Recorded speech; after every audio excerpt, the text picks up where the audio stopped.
Hello guys and welcome to my YouTube channel Learn German. In today's video we are going to study page number 44 of SSC Standard 8 German textbook.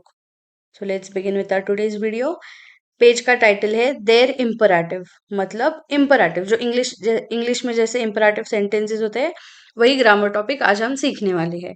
उसके आगे लिखा है बिटन ओडेर baffle. बिटन मतलब request, ओडेर मतलब और, baffle मतलब orders. Okay, so request और orders. Okay, सो पहले तो हम समझते हैं इम्पराटिव क्या होता है और वो कब यूज करते हैं. सो इम्पराटिव सेंटेंसेस वो सेंटेंसेस होते हैं जो हम किसी को ऑर्डर देने के लिए या फिर कमांड देने के लिए या फिर रिक्वेस्ट करने के लिए यूज करते हैं. जैसे दरवाजा बंद कीजिए, चाय पी लीजिए, खाना खा लीजिए. सो ये शब्द जो है ये ऑर्डर से या फिर रिक्वेस्ट है. ओके, सो ये जो सेंटेंसेस है इन्हें हम कहते हैं imperative sentences. Okay, now we all know कि इम्पराटिव सेंटेंसेस किसी सब्जेक्ट के लिए हम यूज करते हैं बट उसमें कभी भी वो सब्जेक्ट का जिक्र नहीं होता.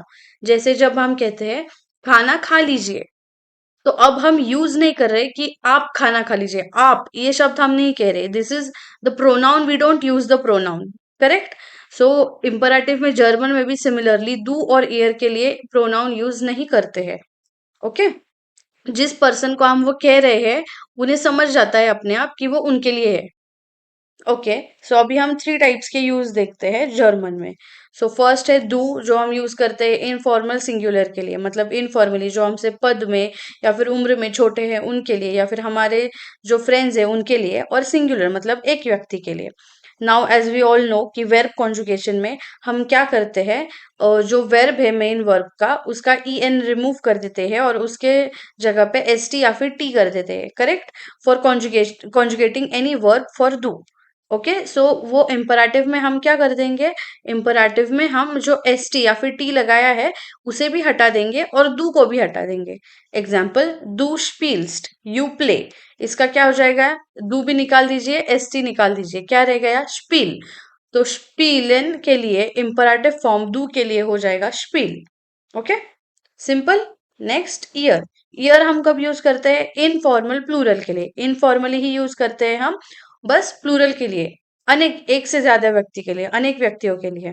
ओके, सो इसमें हम क्या करते हैं, ईयर स्पील्ड, टी लगा देते हैं एंडिंग में नॉर्मल वर्ब कॉन्जुगेशन के लिए. तो इम्पराटिव में हम क्या करेंगे, बस ईयर निकाल देंगे, जैसा कॉन्जुगेशन है वैसा ही रहेगा. सो ईयर स्पील्ड में से ईयर निकल गया, रह गया स्पील्ड. ओके, नेक्स्ट, जी. जी हम कब यूज करते हैं, फॉर्मल सिंगुलर या फिर प्लूरल के लिए. मतलब जब भी हमें किसी से फॉर्मली बात करनी हो, हमसे जो पद में बड़े हैं, जो उम्र में बड़े हैं, जिन्हें हमें रिस्पेक्ट देनी है, उनसे जब हम बात करते हैं तब हम जी यूज करते हैं. फिर चाहे वो एक व्यक्ति हो या अनेक व्यक्ति हो, तब भी हम जी ही यूज करते हैं. तो जी के लिए हम क्या करते हैं, जैसे उसका फॉर्म है जी स्पिलिन. करेक्ट, वेर कॉन्जुगेशन के अकॉर्डिंग जी स्पिलिन यूज करते हैं हम. करेक्ट, उसका बस उल्टा कर देंगे हम, जी स्पिलिन का कर देंगे स्पिलिन जी. Okay, simple. दू के लिए एस टी रिमूव कर देंगे और दू रिमूव कर देंगे. ईयर के लिए सिर्फ ईयर रिमूव कर देंगे, जी के लिए बस उल्टा कर देंगे. Okay, let's see some examples. जैसे फर्स्ट, फॉर डू वी विल सी मार्क द फेंस्टर ऑफ, ओपन द विंडोज. अभी इसमें हमें पता है कि हम किसको बोल रहे हैं. करेक्ट, हम किसे बोल रहे हैं विंडोज ओपन करने के लिए, हमें पता है. पर हम वो कभी सेंटेंस में उसका जिक्र ही नहीं करते कि तुम विंडोज बंद करो ऐसे. ओके, सो यहाँ पे डू मैंने सिर्फ ब्रैकेट में आपके रेफरेंस के लिए लिखा है और सेंटेंस सिर्फ इतना है, मार्क द फेंस्टर ऑफ, ओपन द विंडोज. अभी डू मार्क्स्ड होता है, उसमें से डू रिमूव कर देंगे, एस टी रिमूव कर देंगे, बच गया मार्क. सो मार्क द फेंस्टर ऑफ. और एक बहुत इंपॉर्टेंट रूल है इम्पराटिव का, दैट इज सेंटेंस के आखिरी में हमेशा एक्सक्लेमेशन मार्क आएगा. Okay, so always remember to add an exclamation mark at the end of the sentence. यहाँ पे मैंने लॉजिक एक्सप्लेन किया है कि कोमेन का हम कॉन्जुगेशन करते हैं डू कोम्स्ट, उसमें से डू डू और एस टी रिमूव कर देंगे, बच गया कोम. सो कोम हियर, कम हियर. अभी ईयर के लिए देखेंगे, कोम्ट स्नेल. कोमेन का कॉन्जुगेशन क्या होता है, ईयर कोम्ट, इसमें से ईयर रिमूव कर दिया, बच गया कोम्ट. सो कोम्ट हियर. ओके, लास्ट में एक्सक्लेमेशन मार्क. नेक्स्ट, जी के लिए, गेबन जी मियर बिटर दास बुक, please give me the book. हमने उल्टा कर दिया, जी गेबन होता है, गेबन जी कर दिया। Okay, simple. Now coming back to the text book, अभी हम ये देखते हैं। अभी ऊपर जो जो सेंटेंसेस उन्होंने लिखे हैं वो मैं एक एक पढ़ती हूँ। कॉम्बिनियर बिटर, कम प्लीज कंबाइन, कॉम बिटर हेयर, please come here. Ergänze bitte die Tabelle. Complete the table. Lest then text zu Hause. Read this text at home. Es ist schon 7. It is already 7. Steh auf bitte. Please wake up. Räume doch schnell auf. Please clean quickly. Schlagt bitte die Seite 25 auf. Please open page number 25. Hört bitte zu. Please listen. Schalte bitte das Licht an und den Fernseher aus. Please switch on the lights and the TV off. Okay?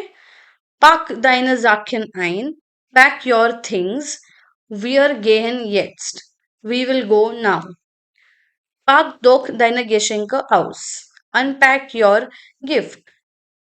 Fahr nicht so schnell. Please don't drive fast. Okay, so ये सब जो sentences है, these are imperative sentences. पीछे का fill in the blank देखते हैं. All sentences start with a verb always and end with an exclamation mark or full stop. There is no explicit subject in the sentence. जैसे मैंने बोला कि जिनको हम वो काम करने के लिए बोल रहे हैं उनका जिक्र हम कभी भी करते नहीं है। The verb endings are no ending, T और ई एन। करेक्ट, दू के लिए कोई एंडिंग नहीं होती, या फिर टी ईयर के लिए टी होती है, या फिर ई एन होती है। Okay, so I hope this is clear. Next, these are informal requests and orders. You don't need to use the personal pronouns do or ear since the persons are addressed directly. The verb endings indicate whether one or many are implied. The e in the do form is often dropped in colloquial usage, as you must have realized. Okay, so अभी इस table में आपको जो ऊपर green colour के box में जो sentences दिए हैं वो डू और एयर फॉर्म में सेपरेट करने हैं, which is very easy. I hope ये आप कर सकते हो। Next, Übung macht den Meister. Practice makes one perfect. Formuliere bitten. Please form the sentences. Zum Beispiel, for example, Martin sprich bitte leiser. Kinder ist langsam. Okay, so उन्होंने क्या किया है, एक इम्पराटिव सेंटेंस हमें क्रिएट करके दिया है और नीचे हमें सब्जेक्ट, उसका वर्ब और क्या एडजेक्टिव या फिर एडवर्ब यूज करना है या फिर ऑब्जेक्ट यूज करना है वो दिया है। हमें वही सेंटेंसेस बनाने हैं। Okay, so let's see. First, Martha लीज फील, Martha read a lot. Next, Jens फार langsam, Jens drive slowly. Freunde macht schnell, friends do it quickly. Kinder notiert die Sätze, children note down the sentences. Erika, schlag das Mathebuch auf. Erika, open the math book. Hans und Carla, schreib nicht, hört zu. Hans and Carla, don't write. Listen. Paul, mark das Fenster zu. Paul, close the window. अभी इसमें जो Martha, gents, areca और पाउल, ये सब जो है उनके लिए हमने डू यूज किया है। करेक्ट, इसलिए हमने एंडिंग का जो एस टी है वो हर जगह से रिमूव कर दिया है। पर वैसे ही फ्रेंड मतलब फ्रेंड्स, मतलब इनफॉर्मली बट प्लूरल के लिए हमने ईयर का फॉर्म यूज किया है, जिसमें ईयर नहीं यूज किया, सिर्फ मार्क्ड मतलब टी यूज किया है। करेक्ट, सिमिलरली किंडर के लिए नोटियट ईयर रिमूव कर दिया है, सिर्फ उसका कॉन्जुगेशन यूज किया है। ओके, सो आई होप आपको ये समझ आ गया हो। So that's it for today guys. Thank you for watching my today's video. Do like, share and subscribe to my channel.